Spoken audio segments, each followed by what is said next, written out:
When I was a kid, I dreamed such great dreams. Often I visualized myself as a sports hero or a business tycoon. I really believed that I could do, have, and be whatever I wanted to be. I also remembered the way I used to feel as a young boy growing up on the sun-splashed West Coast. Fun came in the form of simple pleasures. Fun was spending a glorious afternoon skinny dipping or riding through the woods on my bicycle. I had such a curiosity for life. I was an adventurer. There were no limits on what my future could bring. I honestly don't think I have felt that kind of freedom and joy for 15 years. What happened? Perhaps I got sight of my dreams when I became an adult and resigned myself to acting the way adults were supposed to act. Maybe I lost sight of them when I went to law school and starting talking like lawyers were supposed to talk in any event. That evening, with Julian at my side, pouring his heart out over a cup of cold tea, made me resolve to stop spending so much time making a living and to spend far more time creating a life. Looks like I have you thinking about your life also, Julian observed. Start thinking about your dreams for a change, just like when you were a little child. Jonas Salk said it best when he wrote, I have had dreams and I have had nightmares. I overcame the nightmares because of my dreams. Dare to dust off your dreams. Johan, start to revere life again and celebrate all of its wonders. Awaken yourself to the power of your own mind to make things happen. Once you do, the universe will conspire with you to work magic in your life. Julian then reached into the depths of his robe and pulled out a little card about the size of a business card which had tears along its sides. Apparently the result of many months of constant use. On one day while Jogi Raman and I were walking along a quiet mountain path, I asked him who his favorite philosopher was. He told me that he had many influences in his life and it was difficult for him to single out any one source for his inspiration. There was one quotation, however, that he carried deep within his heart, one that encapsulated all the values he had come to cherish over a life spent in quiet contemplation. All that glorious place, deep within the middle of nowhere, this learned sage of the East shared it with me. I too etched its words into my heart. They serve as a daily reminder of all that we are and all that we can be. The words came from the great Indian philosopher Patanjali, repeating them aloud every morning before I sit down to meditate has had a very profound influence on the course of my day. Remember, John, words are the verbal embodiment of power. Julian then showed me the card. The quotation read,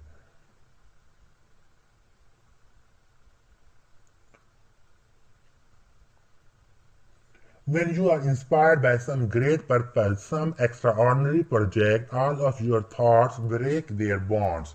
Your mind transcends limitations. Your conscience expands in every direction, and you find yourself in a new, great, and wonderful world.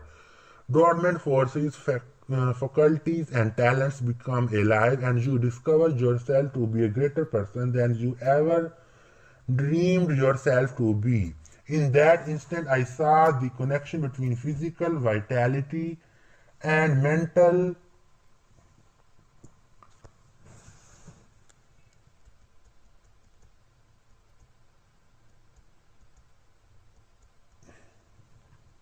agility. In partnership. Julian was in perfect health and looked many years younger than he had.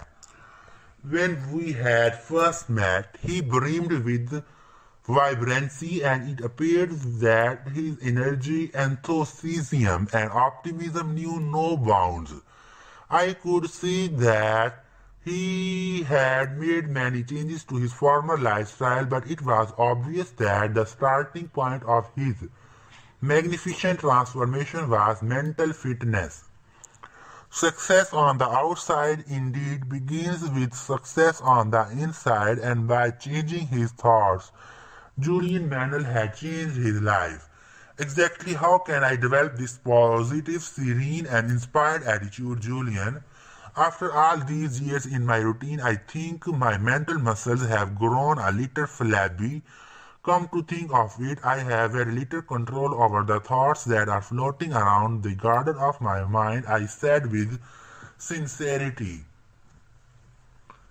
The mind is a wonderful servant but a terrible master. If you have become a negative thinker, this is because you have not cared for your mind and taken the time to train it to focus on the good. Winston Churchill said that the price of greatness is responsibility over each of your thoughts. Then you will install the vibrant mindset you are looking for. Remember, the mind truly is like any other muscle in your body. Use it or lose it. Are you saying that if I don't exercise my mind, it will grow weak? Yes, look at it this way. If you want to strengthen the muscles of your arm, to achieve more, you must train them. If you want to toughen up your leg muscles, you must first exert them. Similarly, your mind will do wonderful things for you if only you will let it. It will attract all that you desire into your life. Once you learn how to operate it effectively, it will create ideal health if you care for it properly, and it will return to its natural state of peacefulness and tranquility if you have the vision to ask for it. The sages of Srivana live a very special saying: the boundaries of your life are merely creations of the self. I don't think I understand that one, Julian. Enlightened thinkers know that their thoughts form their world, and the quality of one's life comes down to the richness of one's thoughts. If you want to live a more peaceful, meaningful life, you must think more peaceful, meaningful thoughts. Hit me with the quick fix, Julian. What do you mean? Julian asked gently, running his bronzed fingers along the front of his brilliantly textured robe. I am excited about what you are telling me, but I am an impatient guy. Don't you have any exercises or techniques that I can use right now, here in my own living room, to change the way I run my mind? Quick fixes do not work. All lasting inner change requires time and effort. Persistence is the mother of personal change. I am not saying that it will take years to make profound changes in your life if you diligently apply the strategies I am sharing with you every day for only 1 month. You will be astonished at the results. You will begin to tap into the highest levels of your own capacity and enter the realm of miraculous. But to reach this destination, you must not get hung up on the outcome. Instead, enjoy the process of personal expansion and growth. Ironically, the less you focus on the end result, the quicker it will come. How so? It's like that classic story of the young boy who traveled far from his home to study under a great teacher. When he met the wise old man, his first question was, "How long will it take me before I am as wise as you?" The response came swiftly, 5 years. This is a very long time. The boy replied, "How about if I work twice as hard? Then it will take 10, said the master. 10, that's far too long. How about if I studied all day and well into the night every night? 15 years, said the sage. I don't understand, replied the boy. Every time I promise to devote more energy to my goal, You tell me that it will take longer. Why? The answer is simple. With one eye fixed on the destination, there is only one left to guide you along the journey.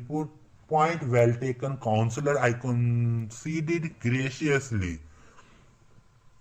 Sounds like the story of my life. Be patient and live with the knowledge all that you are searching for is certain to come if you prepare for it and expect it, but I have never been the lucky sort.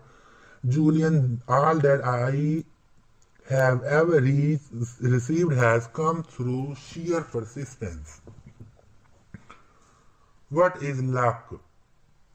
My friend Julian replied kindly, it is nothing more than the marriage of preparation with opportunity. Julian added softly, before I give you the precise methods passed on to me by sages of Sivana, I must first share a couple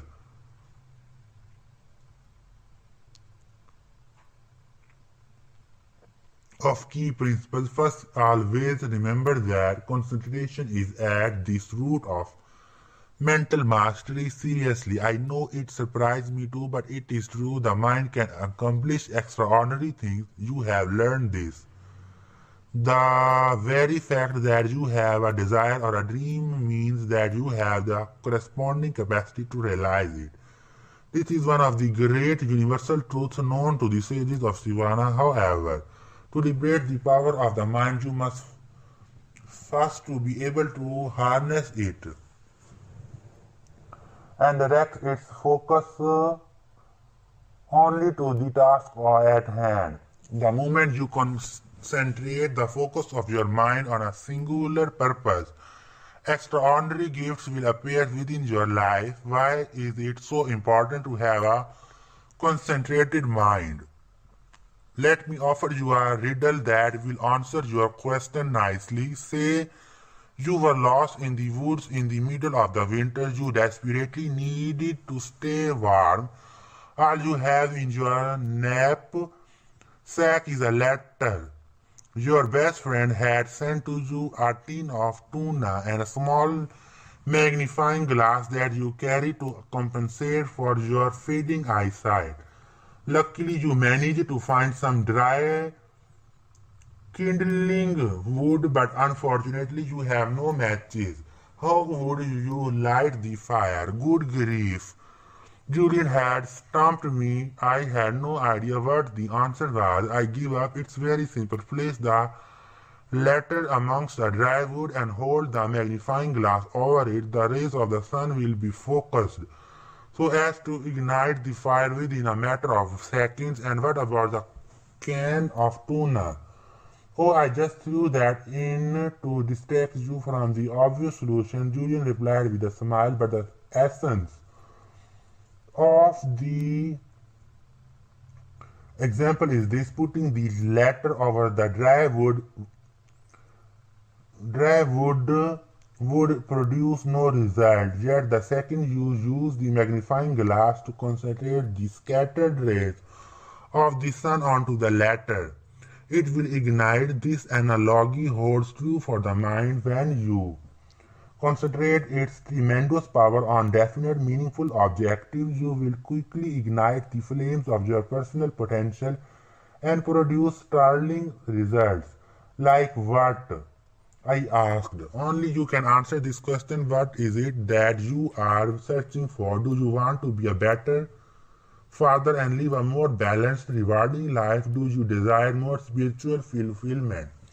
It is adventure and fun that you feel you are lacking. Give it some thought. How about eternal happiness?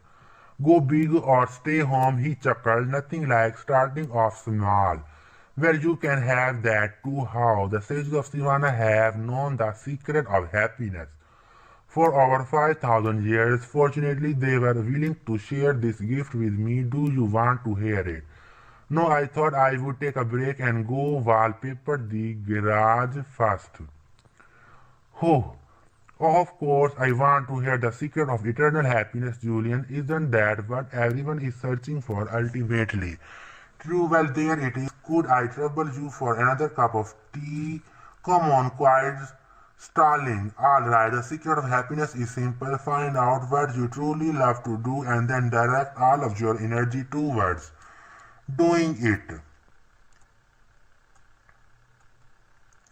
If you study the happiest, healthiest, most satisfied people of our world, you will see that each and every one of them has found their passion in life and then spent their days pursuing it. This calling is almost always on one that in some way serves others.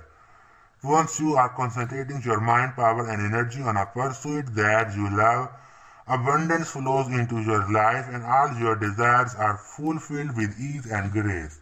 So simply figure out what turns you on and then do it. If it is a worthy pursuit, Julian replied.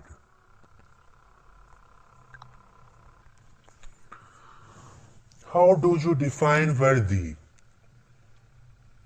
As I said, John, your passion must in some way improve or serve the lives of others. Viktor Frankl said it more elegantly than I ever could when he wrote, success like happiness cannot be pursued. It must ensure, and it only does so as the unintended side effect of one's personal dedication to a cause greater than oneself. Once you find out what your life's work is, your world will come alive. You will wake up every morning with a limitless reservoir of energy and enthusiasm. All your thoughts will be focused on your definite objective. You won't have time to waste time. Valuable mental power will therefore not be wasted on trifling thoughts. You will automatically raise the worthy habit and become far more effective and productive. Interestingly, you will also have a deep sense of inner harmony as if you are somehow being guided to realize your mission. It is a wonderful feeling. I love it, Julian offered gleefully. Fascinating, and I like the part about getting up feeling good. To be really honest with you, Julian, most days I wish I could just stay under the covers. I would be so much better than facing the traffic, the angry clients, the aggressive opponents, and the ceaseless flow of negative influences. It all makes me feel so tired.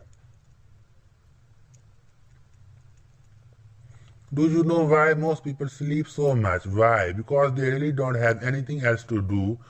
Those who rise with the sun all have one thing in common: insanity. Very funny. No, they all have a purpose that fans the flames of their inner potential. They are driven by their priorities, but not in an unhealthy, obsessive way. It is more effortless and gentle than that, and given their enthusiasm and love for what they are doing in their lives, such people live in the moment. Their attention is fully and completely on the task at hand. Therefore, there are no energy leaks. These people are the most vibrant and vital individuals you will ever have the good fortune to meet. Energy leaks sounds a little new agey. Julian, I will bet you didn't learn that one at Harvard Law School. True, the sages of Savannah pioneered that concept. Though it has been around for centuries, its application is just as relevant today as it was when it was first developed. Too many of us are consumed by needless and endless worry. This drains us of our natural vitality and energy. Have you ever seen the inner tube of a bicycle tire? Of course, when it is fully inflated, it can easily take you to your destination, but if there are leaks in it, the tube eventually deflates, and your energy comes to an abrupt end. This is also how the mind works. Worry causes your precious mental energy and potential to leak, just like air leaking out of an inner tube. Soon you have no energy left. All of your creativity, optimism, and motivation has been drained, leaving you exhausted. I know the feeling. I often spend my days in the chaos of crisis. I have to be everywhere at once, and I can't seem to please anyone on those days. I notice that even though I have done very little physical labor, all my worrying leaves me totally deflated. By the end of the day, about the only thing I can do when I get home is pour myself a scotch and cuddle up with the remote control. Exactly too much stress does this to you. Once you find your purpose, however, life becomes much easier and far more rewarding when you figure out what your main aim or destiny really is. You will never have to work another day in your life. Early retirement, no, said Julian in the no nonsense tune he had mastered during his days as an eminent lawyer. Your work will be play.